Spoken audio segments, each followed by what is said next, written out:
Hey, what's going on, guys? The Lang Banger here. So, I did post a video a couple of days ago thinking, okay, that'll be pretty much my deck of the month. I try and do at least, one deck video a month. And then we got our new ban list yesterday. So, luckily, a couple of months ago, I decided to basically buy 3 of every Nekroz card. Just because it was cheap at the time, and I was thinking, this could be something that could pop back into the meta. Here we are. So we got 3 Unicore again. So that's something. I mean, it could definitely be very impactful because to be able to negate monsters' effects that were summoned from the extra deck, like, that's crazy. So I'm just doing a bare bones build here. I am going to let you know beforehand, I did not really play this deck. Or like I'm not familiar like with the plays and all that correct ways to play it. So really, this is a bare bones build. Feel free to call me out on cards that I'm doing incorrectly, not using cards, using too many cards, and so on and so forth. So I don't say that very often because I feel like I have a pretty decent idea of what I'm putting into my deck. But with something like this is something I just got to take my time, solitaire some hands and kind of get a feel for how this deck works. So you have 3 Unicore, you have 3 Brionic, you have 2 Colossalus. That was one of the ones I was a little unsure on, but to be able to search and you just got a nice big, kind of booty to sit on. I mean, I don't know. Maybe I can be cut to 1. 2 Trish. I was debating on that, but also I just like being able to banish. Sorry for the glare there. But then also just being able to discard to negate a activation. That's pretty cool though too. You have 2 Valkyris, you have Gungear, you have 2 Chalice Slime. The incantations, I feel like maybe that could be worked on too. So I'm using 2 Chalice Slime, 2 Candle, then 1 of each of the others, then 2 of the Ritual spell. I don't know if that's really correct. Maybe I could go up to more Chalice Slime.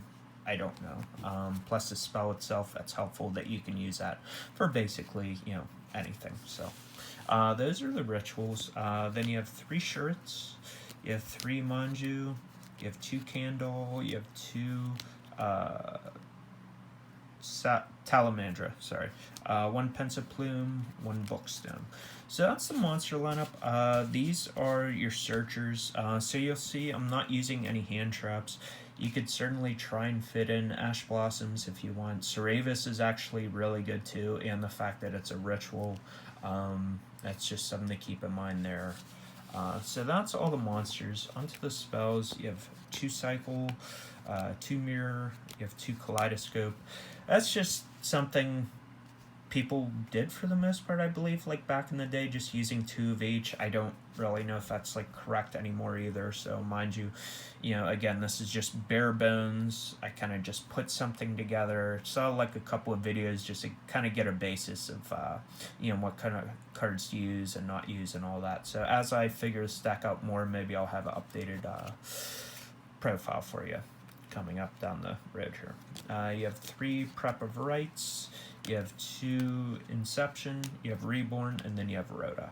So Rhoda's in there. I almost forgot that last minute, but then I saw, hey, sure, it's a warrior, so why not? And then I believe Colossalus you can also search. So yeah, I mean, that's my bare bones build. I did not build a extra deck, but the typical stuff that you're sending to the graveyard.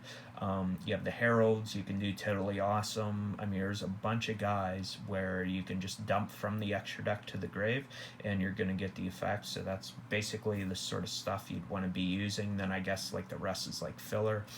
I don't have Pot of Extravagance, at least yet. We do have a reprint coming. It's probably still going to be too much. I mean, I just don't play, so not going to be putting that much money into it. Like if we end up getting a 3rd or a 4th reprint, then I'll eventually pick that up. So let me know what you guys think downstairs in the description. Like I said, normally, I mean, I'm always willing to hear feedback and whatnot from you guys, but this deck in particular, I mean, I just it's it's got a different sort of learning curve to it, so I just need to take my time, kind of get an idea of what's good, the plays to do, and then recycling cards and when to discard and all that. So it's going to take me a while to figure this out. It's definitely a one of a kind sort of deck. You don't have many ritual decks in general that's even considered good. I mean, even over the years, it's only been a handful ever. So it's just a different play style and feel. But we'll get there. So thanks for watching, guys, and have a good day. Peace.